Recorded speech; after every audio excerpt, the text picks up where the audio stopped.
champion. They need one more. And he upholds the tradition of glory of boxing at Madison Square Garden over all those years. So it's nice to have his identity at the World Championship level. He was developed at Madison Square Garden, so that's awfully important as far as I'm concerned. We'll see him again. Kevin Kelly, brand new featherweight champion of the world. So that completes the first half of our doubleheader. Now we get ready to look at yet another heavyweight in search of a title shot. Introducing Michael Moore. This is my time. I've worked too hard and come too far not to get a shot at the heavyweight title. Down goes Alex Stewart. Oh! Still undefeated Michael Moore. No one wants it as bad as I do. Morrison, he had it. We know what happened to him. Michael Bench on the verge of a big moment. And he's got it. That's it. And there goes Tommy Morrison's $8 million payday. Big Daddy Bo owned it. He blew it. Holyfield gunning for a stoppage here. It would shock the world. And once again, heavyweight champion of the world, Evander Holyfield. Now, Holyfield has it. I want it. Only one man stands between me and a shot at the heavyweight title, and that's Mike Evans. He won't ruin my dream. And we bring you back live to ringside in the Reno Sparks Convention Center to get ready for the second main event of the evening. 10 rounds. A heavyweight battle between Michael Moore, ranked by two governing bodies as the #1 contender in the division, and journeyman heavyweight Mike Evans, a tough customer who has not been knocked out in 10 years. Larry Merchant makes it back down from the ring after the thrill of that featherweight championship fight. Larry, a few years ago, we looked at young Michael Moore when he first made his way into the heavyweight division as a light heavyweight champion, as a guy who was going to track along with Lennox Lewis and Riddick Bowe toward a heavyweight title. They got their championships. What's been happening to him? Well, he is still, unlike them, a potential champion. He's still unbeaten. He's still a terrific prospect. He is only a fight away from fighting for the heavyweight championship because he is the mandatory challenger.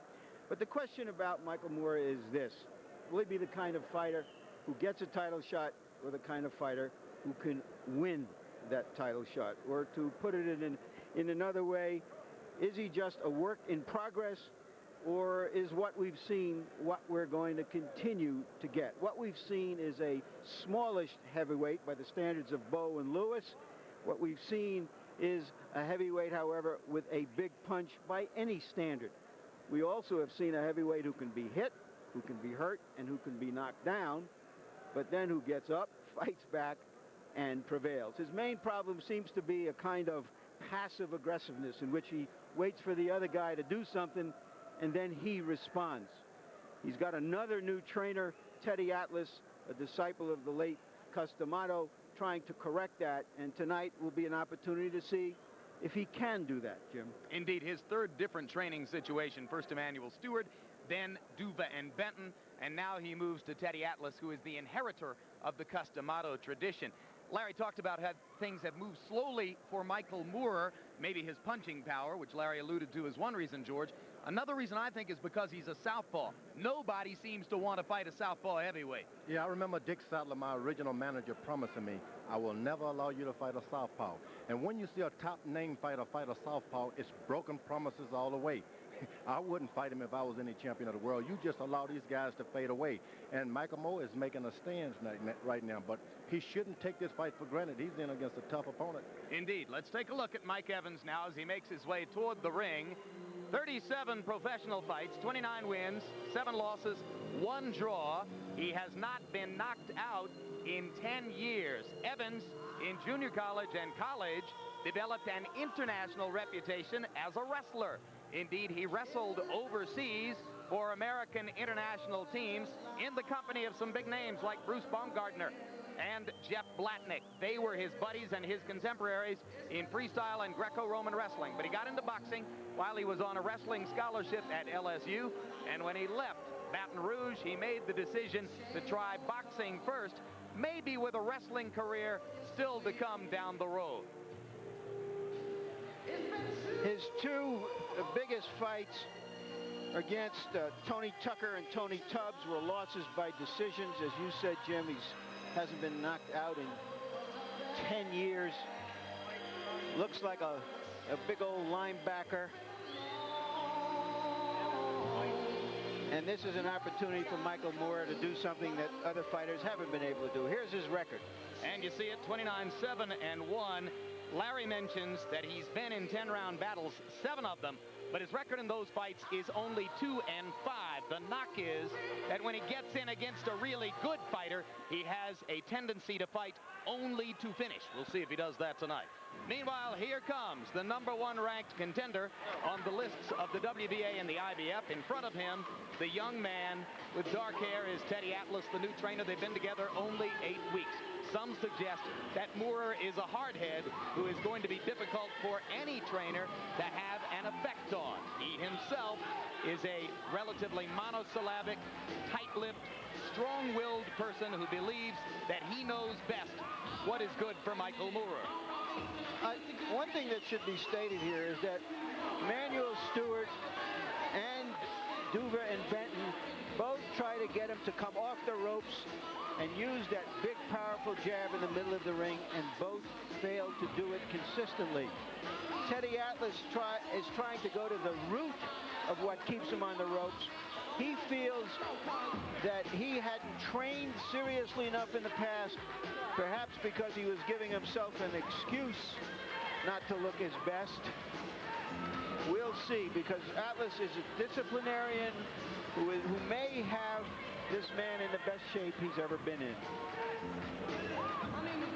And here is a look at the record, spotless so far. 33 wins, no losses, no draws, 30 KOs, 11-0 with 8 knockouts since he moved up from light heavyweight to heavyweight. One point he had a string of 20 consecutive knockouts. And maybe that tendency not to take charge, to stay against the ropes, is born of an insecurity brought about by the fact that he has too often been an open target. Against punchers like Alex Stewart and Bert Cooper, Michael Moorer has taken a lot of power shots and has been in trouble on both occasions. Here's the fight against Stewart in Norfolk, Virginia. Stewart, you can see, stunned him with hard right hands and had him immobile against the ropes a couple of times during the fight. Moorer was able to fight his way out of it with his own extraordinary punching power. Bert Cooper, like Stewart, landed more than 2/5, more than 40% of his power shots, and as you can see, put Moorer on the canvas. Again, Moorer bailed himself out with superior punching power. Teddy Atlas speaking into the ear of Michael Moorer. Atlas is an extraordinary communicator. Can he communicate with this guy? That's a big question. Tail of the tape, Moorer is 8 years younger and 28 pounds lighter. Evans has a 7-inch reach advantage, but will he be aggressive enough to make use of it? Hard to say. Punch stat numbers, Larry. I'm not sure what these numbers mean, except they show the efficiency of Michael Moorer. I'm not sure that Michael Moorer wouldn't be better off throwing more punches and being a little less efficient. And that is particularly the case with his jabs, throwing only 14 jabs per round generally, landing a very high percentage. Maybe he'll throw more now. And rules of the bout from Harold Letterman, who's been busy already tonight. Michael Moorer and Mike Evans will box tonight using the rules of the Nevada State Athletic Commission. 10 rounds. There is no standing 8 count. The 3 knockdown rule is in effect. You can be saved by the bell in the last round only.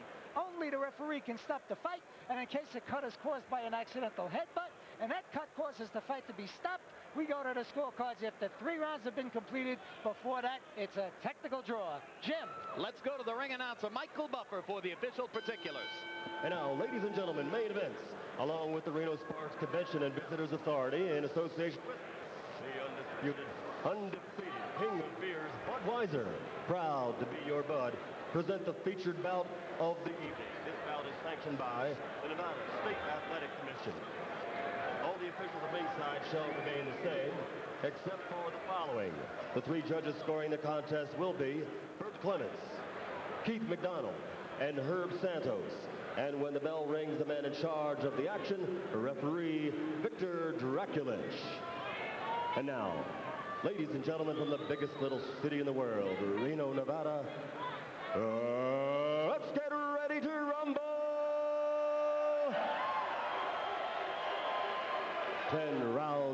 boxing in the heavyweight division. Introducing first, fighting out of the blue corner, wearing the white trunks with red trim, weighing in at 244 pounds. His professional record, 29 victories with 20 KOs, against 7 defeats with 1 draw. He is ranked number 11 in the world by the International Boxing Federation. Ladies and gentlemen, from the Windy City, Chicago, Illinois, let's hear it for Mighty Mike Evans. And his opponent across the ring, fighting out of the red corner, wearing the black trunks, weighing in at 216 pounds, undefeated with a record of 33-0, 30 by KO. He comes to us tonight from the Motor City, Detroit, Michigan. Ladies and gentlemen, presenting a 2-time undefeated world champion, currently ranked number 1 in the world in the heavyweight division, Michael Moorer.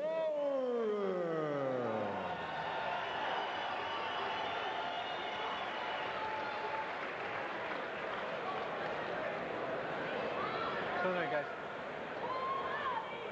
All right, gentlemen, you've received your instructions in the dressing room. Are there any questions?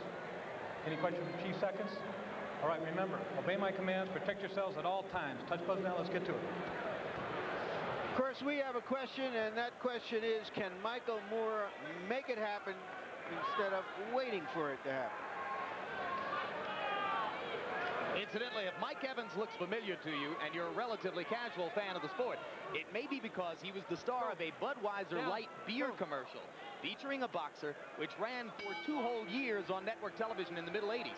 If you remember that commercial in which you saw a fighter training, winning, and then celebrating with his pals, that was Mike Evans. He earned more money from that than he's ever earned in the ring.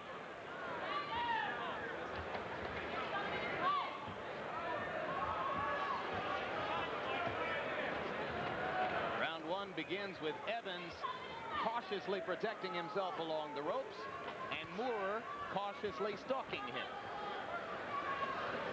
Moore's got a big man in front of him with a big body. Start hitting that big body. The only thing, he can't move out of the way. Start head hunting too quick, that big body starts falling off of you and you get tired. Like a football player bumping you. George, my own personal opinion, and I'm sure I'm in the minority, but I think Michael Moorer, aside from yourself, of course, throws the heaviest punch in the division. I think he's a harder puncher than Riddick Bowe or Lennox Lewis. There's no doubt he's a hard puncher, but a lot of the things he's getting away with, he would not have made it this far if he had been a regular orthodox left-hander in front of you with a right. You mean a crowd. conventional fighter? No, he would have not have made it this far at all. He's surviving, and a lot of his power is effective because he's on your wrong side. And you just don't see many southpaws in the heavyweight division. Some lower weight classes, you'll find 5 or 6 southpaws in the top 20. Never is that the case in the heavyweight class.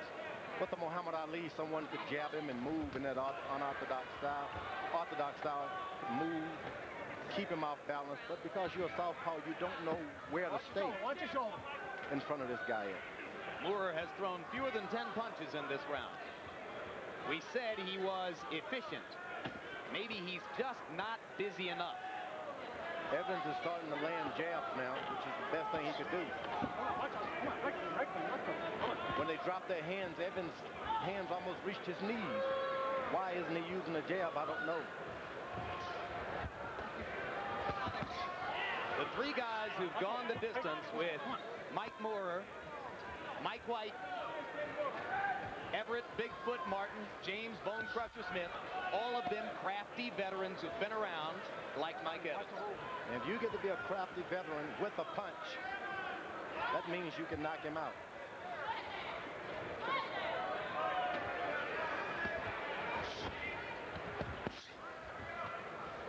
Moore is starting to land a good right hook to the body. This will help him later on. And Moorer finally starting to throw punches, but not yet in bunches. You got to tell a young fighter, okay, don't worry about finishing it up. Just get those body punches in. They'll pay off a little later.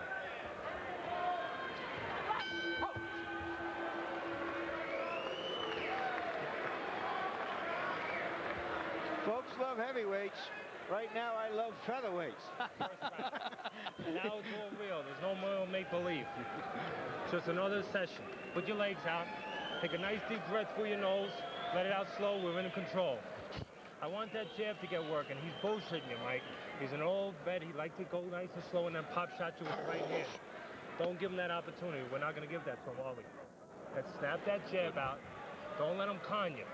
And watch your range. As you start to get in that range, snap that jab out. Don't let him touch you with his jab, but then he can touch you with the right hand. And get busy with that left hook and that overhand right, all right? Let's just work through your power. The moment you find yourself trapped in the corner, throw that right hand. That's what comes into you. Let's go. Help you out.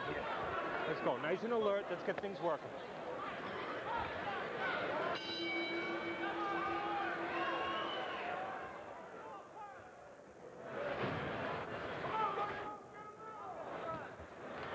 If you looked at the punch stat numbers between rounds, you saw that a total of 15 blows were landed in round one.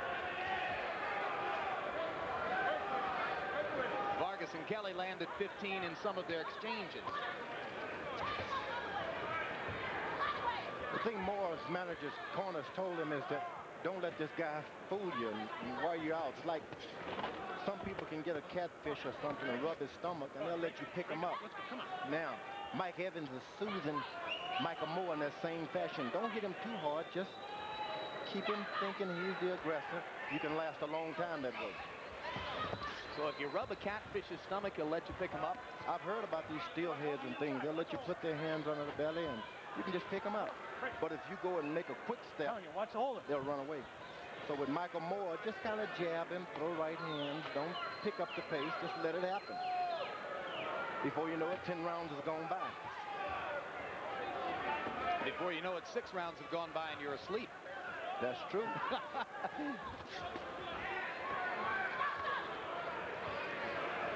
Evans landed a right hand to the body. Pawing with the jab.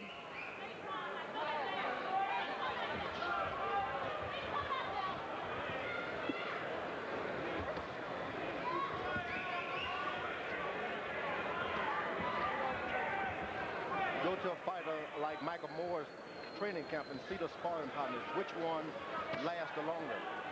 It's the ones who don't get his temper. Don't make him mad. So when you get in the fight, don't make him mad, just win. That's right. His pattern has been that he's a guy, when you hit him and hurt him, he comes back with heavier stuff. You just jab and don't make him mad. Just be a sparring partner, and I'll taunt him. Well, one frustrating tendency for Moore has been to lay against the ropes and be passive, but Evans has the franchise on the ropes here. He's not going to give Moore a chance to do that. Emmanuel Stewart had him a more finished fighter. There's no doubt about it. Eddie's just starting.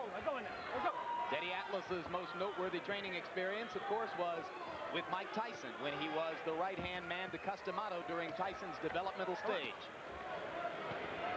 Emmanuel Stewart have always been the best 1-2 combination trainer in boxing business.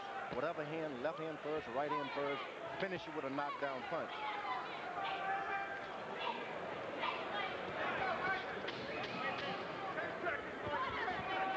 Ooh, hard right hand from Evans over the top. And the left. A rare piece of aggression from the man who must be called the opponent here tonight. First of all, when he's moving around on you like that, I want to cut the ring down. I don't want to follow him. All right? He's mostly sliding to your right. So anticipate that slide over and meet him. Don't allow him to con you. You hear me? Don't. He's starting to take form of the same guys we work with in the gym. No different. Don't make him better than he is. Don't allow him to get confidence. Get a swallow. All right? Relax. You have a dead round there, you take a swallow now. And you're letting him get confidence. I want to snap that jab. Don't reach in with the left hand. Snap that jab and set things up. Even if you hook off it, set things up off it. And when you make a move, look to punch. You're making too many moves. If you... And your hard right hand, because you ain't missing this boy. All right? Just take your time and relax. Bend your body, come with your hard hooks and the right hand. Evans' trainer is Terry Claybon. And George, not for nothing did you spend those 28 years in boxing You say that Evans behaves like a sparring partner, and then Teddy Atlas says the same thing. But Evans' trainer corner is trying to tell him now not to be a sparring partner. That could cause trouble. Michael Moore's best thing that ever was for him, he was a developed middleweight and light heavyweight. His speed was always his thing. Now he's plotting like some big heavyweight boxer. The only thing that could happen, he get hurt. He should go back to fighting the way he did when he was a light heavyweight and a middleweight. That's right. Duck, throw 3 punches, duck again. Throw 4 punches, duck again. He's waiting on 1, 2, 3 hard shots. And if he doesn't get the chance, all that punching power doesn't mean a thing. And the veterans don't allow you to just do all that hard shots 1 punch at a time. He lays on the rope and moves his back out of the position. The old Muhammad Ali stuff. You see my body now lay up against the rope, and now you don't have anything. Come on, punch out of it. Punch. Okay, come on, break it up, break it up. And when Moore starts wrestling with a 244 natural walk around 260 pounder, things can get pretty bad. Moore's starting to use a jab now, which is the best thing he could do. Maybe the jab will set something up for him. He seems in a quandary as to how to attack Evans. You don't attack, you just keep using your jab, keep your point system up. Things start to happen by themselves. So forget about the knockout until it comes to you. Yeah, just keep using your jab and things happen. Maybe 5 rounds down the road. Come on, you just can't break clean. push it.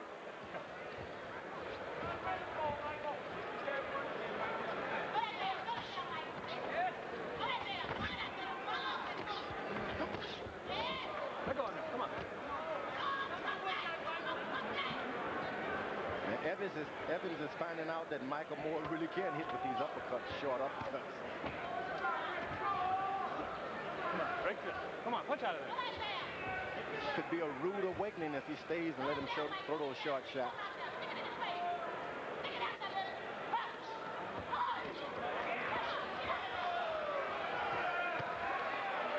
Hard shots by Evans, giving Moore a rare opening to throw the uppercut. He lands one. And then Evans goes back to the leaning against the ropes act. Those ropes are so loose, he could lean back to the nearest casino. Watch your head. Oh. Well, the most exciting part of this so far for me is listening to Teddy Atlas. All right, my brother. Let's hear more of him. Oh. Okay, you drop him, you bend him back. Now we got to work the drop to give him something different. Okay, are you listening to what I'm saying? I want you to work the drop to give him something different. When you throw the right hand, put that hook on him. I want the power off of that. To go at a freaking slow pace. Don't cooperate with him. All right? Now snap that jab. Get your distance off that jab. If he leans back on those ropes, I want to drive a left hand to the body. The body ain't going nowhere. It's just the head is. All right? Don't smother yourself inside and put your punches together. I want 4s and I want 5s. He'll make you miss 1 or 2, but the 3rd, the 4th, and the 5th are going to land. So when he starts doing that slide on, put them together. All right? Come on. Just let it start going now. Nice and alert, but let it go.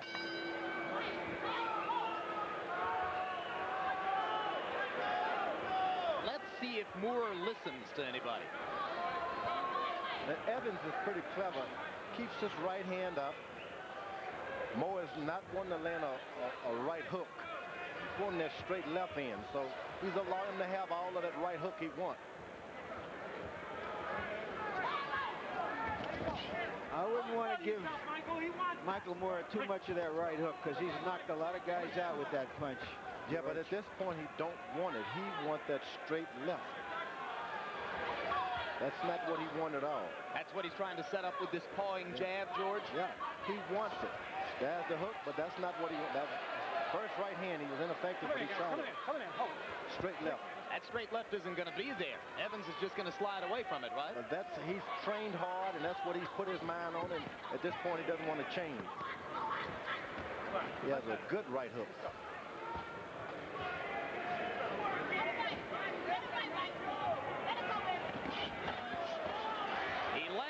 straight left. Hardest punch of the bout so far. It was a glancing blow.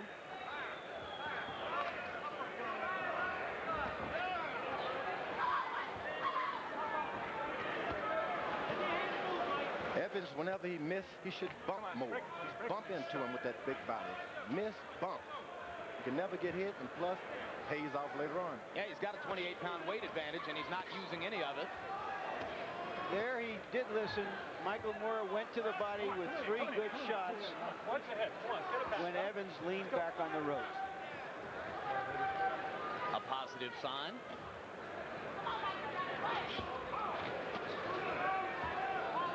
I'm getting tired of the bowling. Cut it out.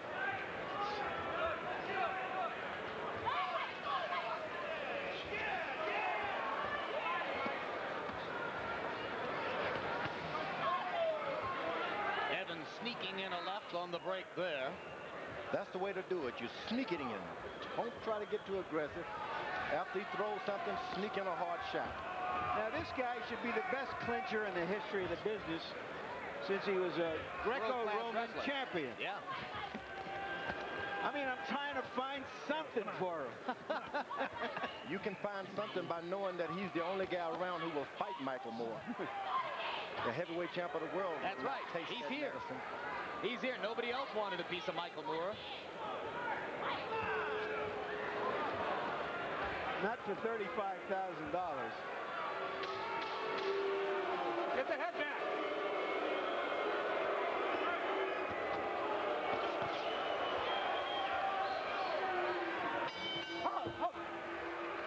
Blood trickling from the left nostril of Mike Evans. Harold Letterman, after 4 rounds, a quick synopsis. Larry, 40-36, 4 rounds to nothing in favor of Michael Moore. Larry, I want to tell you, if anybody screwed up tonight, it's the promoter. You just can't put on heavyweights after a featherweight fight. They're making it just too slow. Michael Evans is just trying to survive in this fight. Right now, he's bleeding from the nose and the mouth, taking a beating. By the way, the rule is if he goes out onto the floor because of these loose ropes, he's got 20 seconds to get back into the ring unassisted. You know, I have the score the same way, Harold. Unlike our last fight, the Bo Holyfield fight, when I completely blew around early, giving it to Holyfield instead of Bo, this one is easy. They're making it easy to score, at least. Let their hands go. Let's let them start going now. Yep. Give him spin. Let's go. Don't tell Evans he gets 20 seconds if he goes over the top of the ropes, or he'll be sailing onto our table at any moment. It could happen. It could happen. Let's go.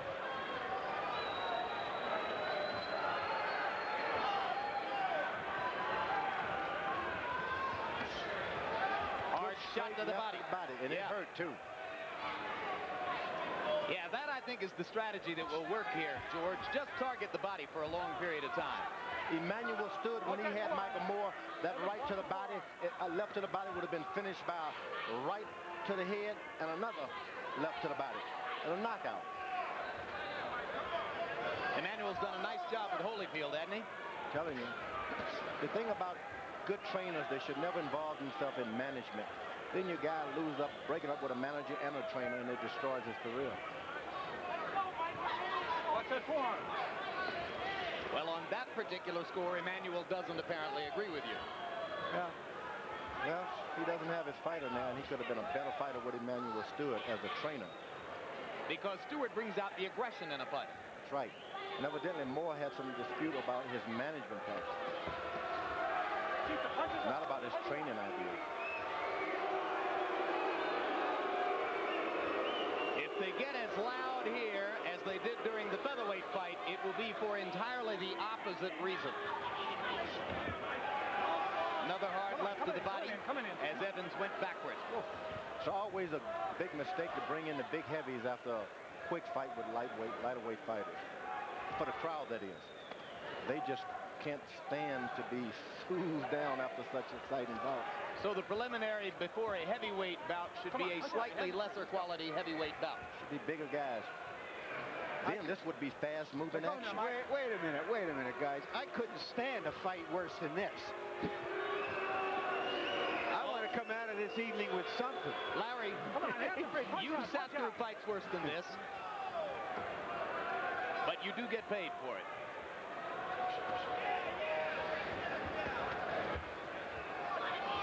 A left and a right by Evans. Good right. Sharp right by Moore. Yep, over the top. A natural right-hander who's been taught to fight left-handed.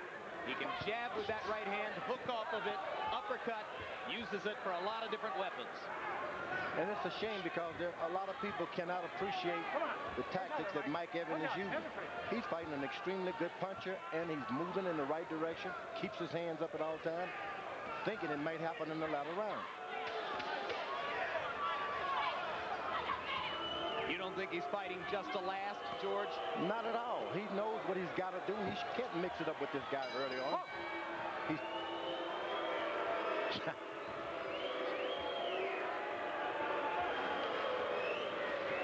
When you hit in there, just making a miss.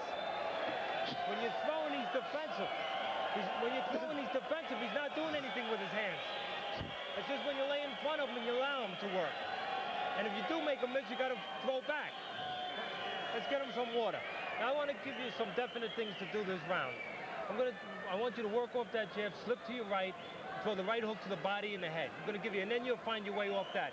But start doing things. When you get at that moment of truth range, off the jab, I want you to slip over. I don't want you to figure it out anymore. I want you to slip over, throw the right hook to the body and the head, and put your punches together. All right? Stop. You get...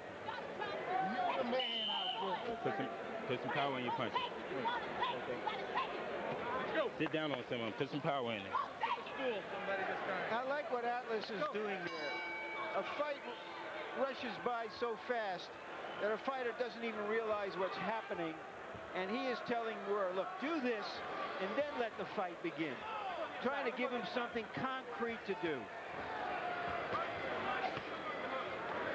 You know, it's strange because you got to have a lot of pride when you start hearing boos in the audience and don't do anything. When you got pride, you get ashamed. Come in. And I think Michael Moore could be in that position after hearing those boos. I just Feeling sneezed just a little twice. shame. I just sneezed twice, George. I think I'm allergic to this fight. Okay, come on. Pick it up. Suddenly, Evans is on the offensive. He's on fire. He's on fire here, Larry. Okay, don't get carried away, Joe. He's picking up the pace a little bit. He had a strategy. Come on, let go in there. Let go. Let's go.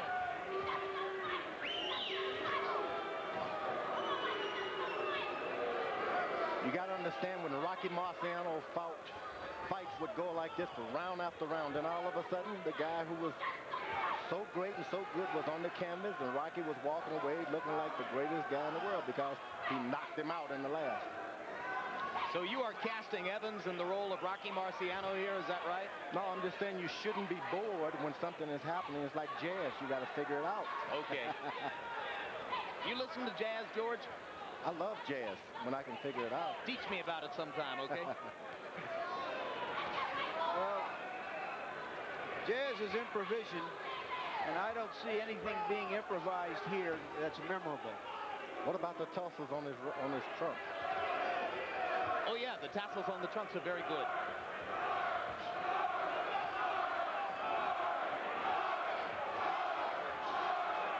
The crowd is chanting, George, George, George. They want the belly bump. They want to see you belly bump him, big man.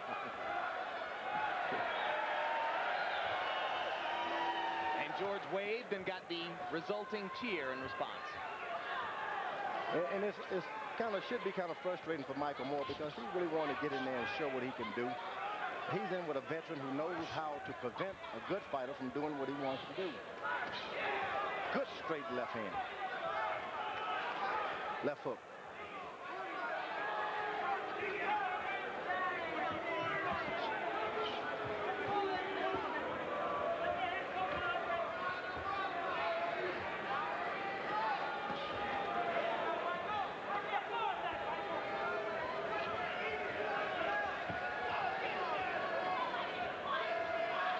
Tuning in late and you're wondering which one of these guys is the #1 ranked heavyweight contender in the world, it's the fella in the black trunks, Michael Moore, the southpaw.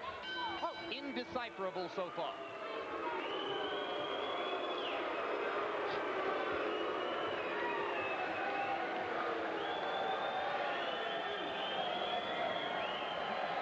your mind together right now? Let's get it together, okay? You got 12 minutes. I want to work for those 12 minutes, all right? I don't want to save them for the dressing room. Now, when you get them off that jab, snap that jab. When you're at your arm's range, let their hands go off of that. You got your good distance. You're not leaving yourself open. You don't have to go closer. You go all closer, he smothers you. Let their hands go. Don't let them make you indecisive. Let them go with that range. When you feel you hit them with that jab, let something just go off that range. Now, when let me have a towel. Try to send this up off him. That way, won't be sitting Mike. You see how you lead with that right hand? Spit, spit. You see how you lead with? Come on. See how you lead with that? Stop moving. Come on. Stop moving your hands. George, I've got a question. When you fought Ali and Zaire, and he did the rope-a-dope, were the ropes as loose as they are here tonight that allowed him to do that? Oh, I got better excuses than that. I'm not trying to give you an excuse. I'm just trying to get a comparison because... Yeah, the ropes are awful loose here tonight, and that could, you know, it really benefits a guy who's trying to stay out of harm's way. You get on those ropes, the guy think he has your body, then you lean back, and he's out of range. You got to understand that Muhammad Ali fought a lot of fights in the same fashion that Evans is doing, but with the shuffle and the I'm the greatest and talking to his opponent, it camouflages all of that. If you can't do anything, make a show out of not doing anything. And while you're a great kidder, George, let me make the point that you've never made public excuses for what happened in Zaire, and it was a quick stoppage by referee Zach Wheat, which you never complained about. I admire you for both of those. Watch that shoulder. Zach Clayton. Zach Clayton, excuse me. Zach Wheat was an outfielder for the Brooklyn Dodgers. He, too, was guilty of the occasional quick stoppage.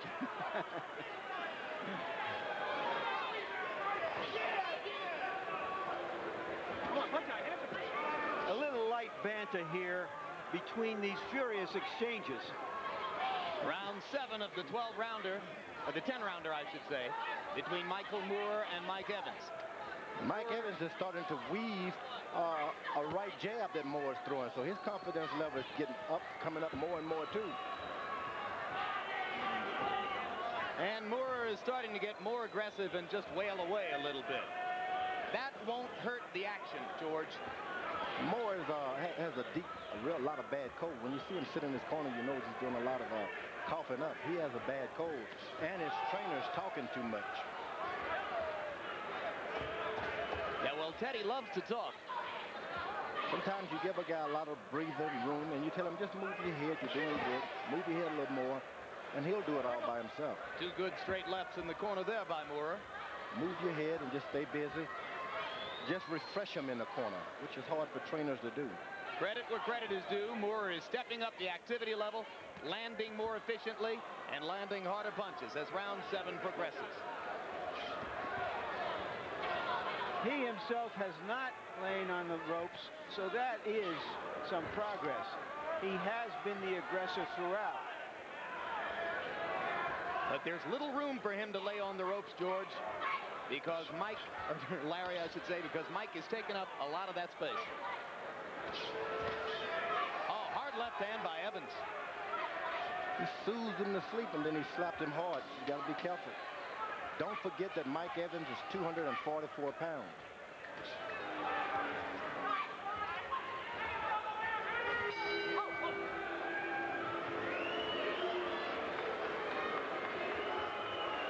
Harold Letterman, after 7 rounds, your scorecard. Larry, 70-63, 7-0, Michael Moore.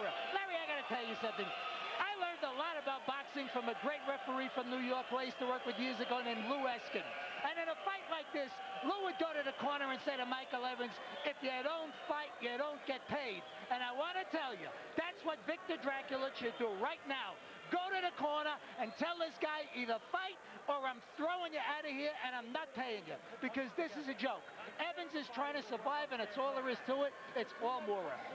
I can remember also, Harold, the great Teddy Brenner, the famous matchmaker and promoter, going himself to the corner and telling a fighter in this situation, you better fight or you'll never be back here again.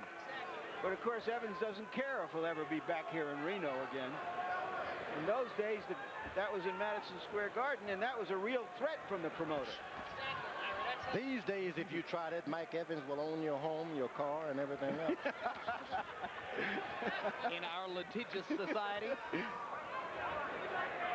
Excellent point, George.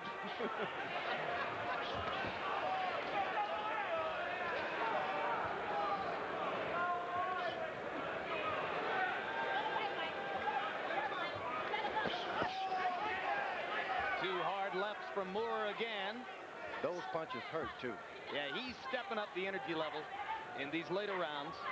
It's too bad Moore is dependent on 1 and 2 shots, though. There was a time when he put together 4-shot combinations. Those days are gone. He will not be able to win a title throwing 1 and 2 shots like that. Do you think that the booing got to his pride, George? No doubt about it. He's trying to do the best he can, but he's fighting a guy who's not going to get in there and get hurt. I heard him tell his corner man, "Mama didn't raise no fool." I'm not going in there. Yeah, but if you don't take your hands out of your pockets, George, you can't win at the gambling table or in the ring. You got to take some chances. He said this is a championship fight for him. Yeah, and you feel that way until you start tasting the power of Moore like he's starting to do now. Evans was momentarily staggered by the uppercut there. Punch out, punch out. Let's go. Sometimes you can have 40 fights and never feel a shot of a heavyweight. You just never know that power. He's starting to feel a once-in-a-lifetime shot.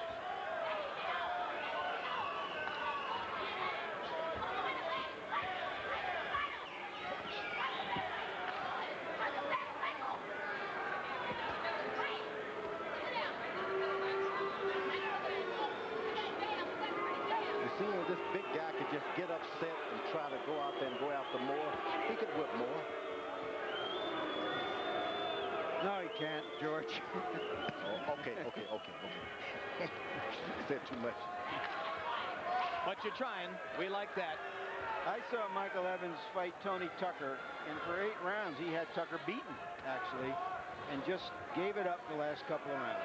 That was during Tucker's blue period. No, that was in his late period, on his comeback. If only Evans could dig in there. Dig in there and fight back.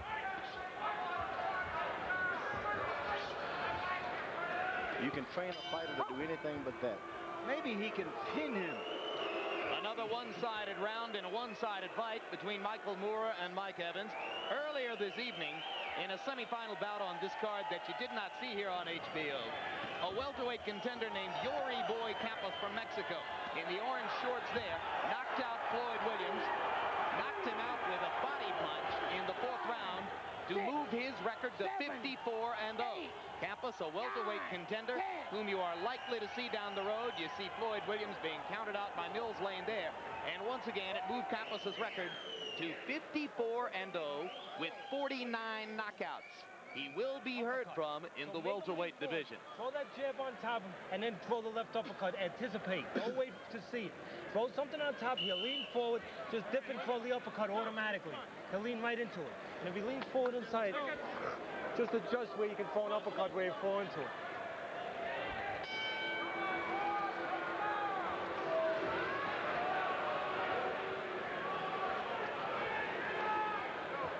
You have to give this to Michael Moore. By changing trainers, he's really saying, I want to get better. I want to take advantage of these tools I have. He's trying something. This is not the opponent to look good trying it. He had 3 fights with Lou Duva and George Benton. A lot of people thought it was an odd pairing, since Moore's stock in trade is punching power, and Duva and Benton have done best with technicians. He didn't like what they were telling him, and he decided to move on. Biggest mistake, he let his trainer get away, and Evander Holyfield has him now.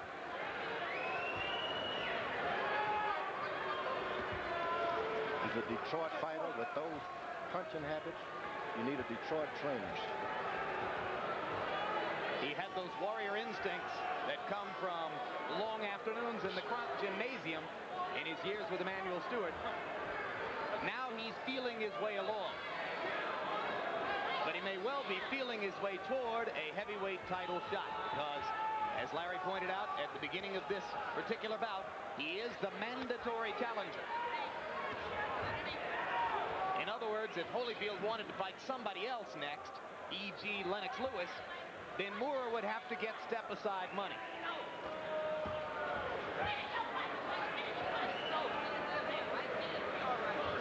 You got to wonder, has he learned anything by fighting a guy like Mike Evans? I'd say yes.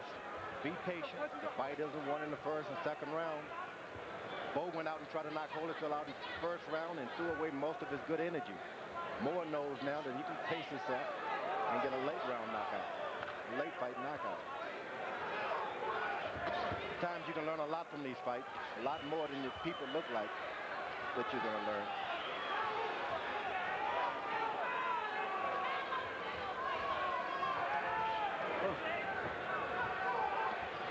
Good left hand inside. Moore has been landing at an extraordinarily high rate for the last couple of rounds. But will it take enough of a toll to bring a knockout? Well, only 3 minutes and 35 seconds left in which to answer that question. Strange thing about it, Michael Evans has shown the way to beat Michael Moore. Do the same thing, but use some power periodically.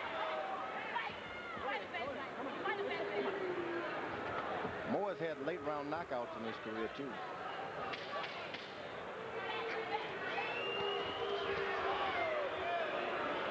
Good double left hook by Mike Evans.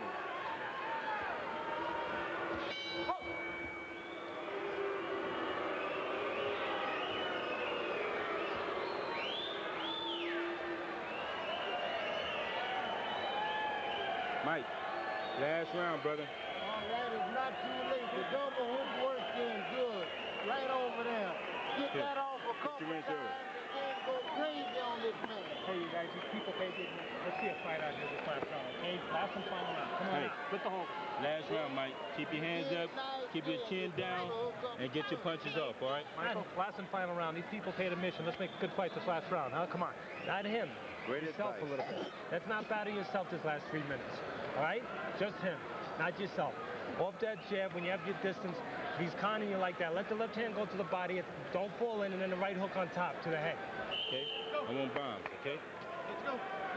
These people paid admission. How many times have you heard a trainer say to his fighter, these people paid admission? Well, that was at the bottom of everything Customato did as a trainer.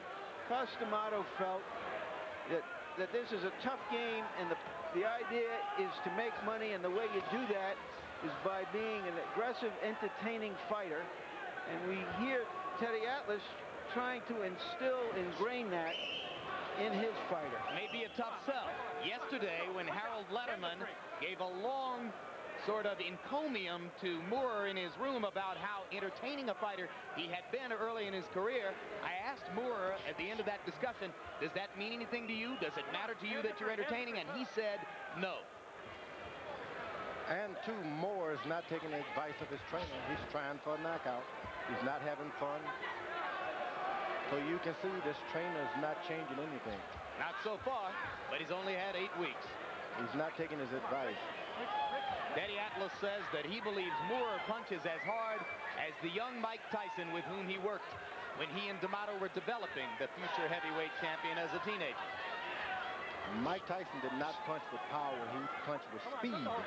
And he would hit you in the proper spots and knock you down. I think most people would argue that he punched with speed and power, George. No, power, speed is power when you're not a big guy. But we can all remember that in a fight not unlike this, how Mike Tyson was smothered by Bone Crusher Smith, and it was almost a replica of this kind of fight. Yeah, except that Bone Crusher did a lot of hugging and clinching. Right. Different than what Evans has done. Evans has got a wrestling hold. It's like one of those 6-0 professional football games, 2 field goals. No, they're all exciting in the NFL, Larry. Every game is a masterpiece. Yeah, if you throw your punches with, let them go with speed and accuracy, you'll get a lot of knockouts.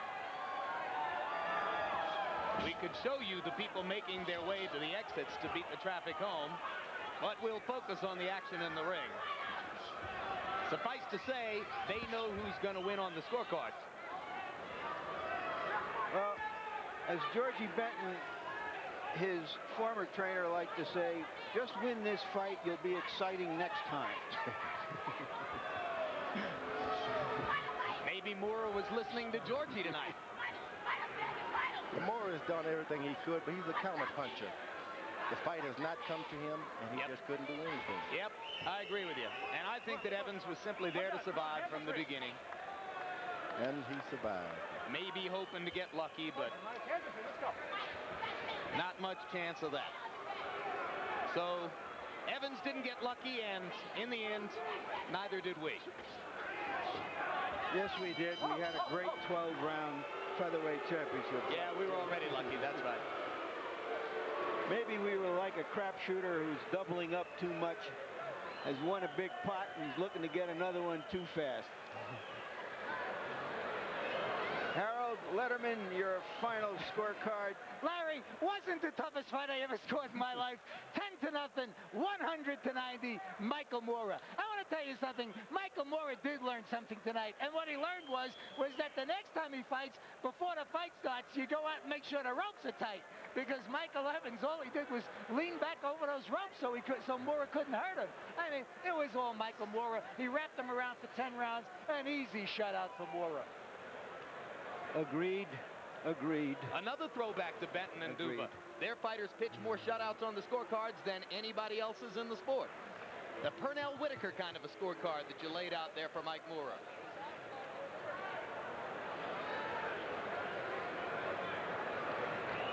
So there's the man who may be the next to fight the man, if in fact he presses his right to a mandatory heavyweight challenge with Evander Holyfield. Right now, let's go up to our ring announcer, Michael Buffer, for the official decision. Ladies and gentlemen, all three judges, Bert Clements, Herb Santos, and Keith McDonald, scored about the same, 190 for the winner by unanimous decision. Still undefeated, ranked number 1 in the world, Michael Moorer. Hey, good job, Harold. Thank you very much. Yeah, you're quite welcome. It wasn't the most difficult job I ever did. No, we know that. All right. Michael Moorer with a unanimous shutout of Mike Evans, 190 on all three cards, just as on Harold Letterman's. Let's go to Larry Merchant with the winner. All right, Michael, give us your assessment of the fight. First of all, thank God. He didn't really want to fight. Agreed. What did you get out of that then? Just 10 rounds of work, basically. Teddy wanted me to work my jab more, but I couldn't. I tried to get off, but he's a veteran. He's a con man. Were the ropes too loose? Did somebody miss a stitch? He was going too far back. He was going too far back, and I was committing myself and making myself overrun. All right, now let's go to the next step. You are the mandatory. Now I answer all the questions about that, Larry. You are the mandatory challenger for the heavyweight championship of the world. Do you feel you will be better advised to have another fight or two with Teddy Atlas, perhaps against opponents that you can better show your stuff, or do you want to go directly to Evander Holyfield? First of all, what I'm thinking, I'd like to say I love my wife back at home. Love you, Bobby. I don't think that being with Teddy means anything. I don't think it means that I'm fighting some different than other people may anticipate. But you got to look at the opposition in front of me. The guy today wanted to survive. Right. Evander, he's a true champion. He's a dedicated guy. Why wouldn't he fight me, first of all? Now, when that fight takes place, I'll be ready for it. It'll be a whole different story then. There's a possibility that they would offer you a whole bunch of money to stand aside, say, and fight the winner for a huge purse. Would you consider that? Because after a fight like this, the purse for a championship fight might not be as high as it would be down the road. Well, Larry, I couldn't answer that. I'll leave that up to my manager, John Davamos, and he's right here if you want to ask him and see what his response is, because I wouldn't know nothing about it. All right, thank you, Michael Moorer. We've had a long night, and we have to go back to ringside with Jim and George. All right, so the question remains open whether Moore will take step-aside money to allow for a potential Holyfield-Lewis bout, or whether he's going to press his right to the mandatory challenge. George, did you see anything tonight that gives you an indication as to what this guy would do against Holyfield if he gets him next? I know one thing, it's a shame to say giving someone step-aside money in boxing. I mean, that's shameful. This guy could do a lot better against an Evander Holyfield, a guy who would try to knock him out. He could protect himself and get a knockout. I do believe he's ready for a title shot. I've said that a year ago. He's just wasting time not having a title shot. Michael Moore could be the next heavyweight champ of the world. And indeed, because of the way Holyfield fights, he might give Moore the chance to use that punching power that we didn't get to see tonight. And he could get up for that kind of opponent and really give a good show for himself. All right. Thanks very much. You know these heavyweights inside out, big man. I'm always impressed with what you have to tell us about those fights. Larry makes his way back down now from the ring. Your thoughts on what was a sort of Jekyll and Hyde evening of boxing? Great featherweight championship fight, and then 10 rounds of heavyweight. Well, we did have one terrific fight. This is our last fight of the year, and I'd like to end it on a high note by looking backward over the year and say something about prize fighters, which is that these highly skilled risk takers, in my judgment, when they really do what we saw them do in that first fight tonight, all enlarge the sense of ourselves, what they're willing to go through to show their skills. And this has been a terrific year in boxing. Heavyweight upsets all over the place. Michael Carbajal having a great fight. Chavez and Whitaker. Tony emerging as an outstanding fighter. Norris continuing as an outstanding fighter. Roy Jones winning the middleweight title. We're looking forward to a big, big year in 1994. Happy New Year to you and to all the fighters out there. All right. Thanks very much for that, Larry. And now, before we take a final look back at what happened in the ring, let's get you set up for two upcoming programs on HBO. One of them, another great HBO sports documentary following the tradition of play-by-play, a history of sports broadcasting. And when it was a game, the baseball documentary. This, the second installment of our series called In This Corner. You're gonna love it. A look at the little guys. Last year, HBO took an inside look at 6 giants of boxing. We not only captured an Emmy, we learned something. Being a giant has nothing to do with size.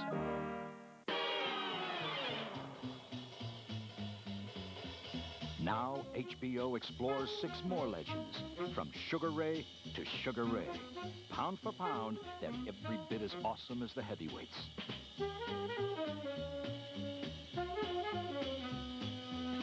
Join host Jim Lampley for another rare glimpse outside the ring. Moments you've never seen before. In This Corner, Boxing's Little Giants. Premieres Tuesday night at 10:15, only on HBO. See what makes a champion bigger than life. First, she got mad. Harry, you promised! Then, she got big. It's really for your own good, Nancy. Now she's getting even. Put the hostage down and keep your hands up so we can see them. Make me. They'll never call her the little woman again. Makes me. Daryl Hannah is larger than life. I'm just looking for a little closure, that's all. In an HBO original movie, Attack of the 50-Foot Woman. Premieres Saturday, December 11th on HBO.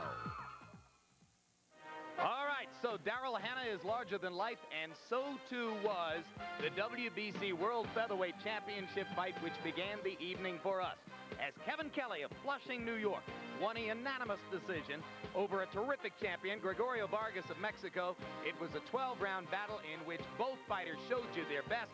Kelly, slightly the better technician, pounding out a victory by unanimous decision and becoming featherweight champ. And then, in 10 rounds of heavyweight fighting, the winner by a unanimous decision, a whitewash on all 3 scorecards, Michael Moore, who pounded out the easy decision victory over Mike Evans to uphold his status as the #1 contender for the World Heavyweight Championship in the eyes of the WBA and the IBF. We remind you, be sure to join us every Thursday night for HBO's Inside the NFL, when hosts Lynn Dawson, Nick Bonicani, and Chris Collinsworth bring you the show that all the pros watch. And coming up on HBO, stay tuned immediately following tonight's boxing coverage for Tales from the Crypt, Halfway Horrible on the East Coast and Unforgiven on the West Coast. So now, with a premature Merry Christmas and we'll see you next year, For Larry Merchant, George Foreman, and Harold Letterman, I'm Jim Lampley saying so long from Reno, Nevada. The executive producer of HBO Sports is Ross Greenberg. Tonight's telecast was produced by Michael J. Whalen and directed by Mark Payton. Steve John McCallie and the technical supervisor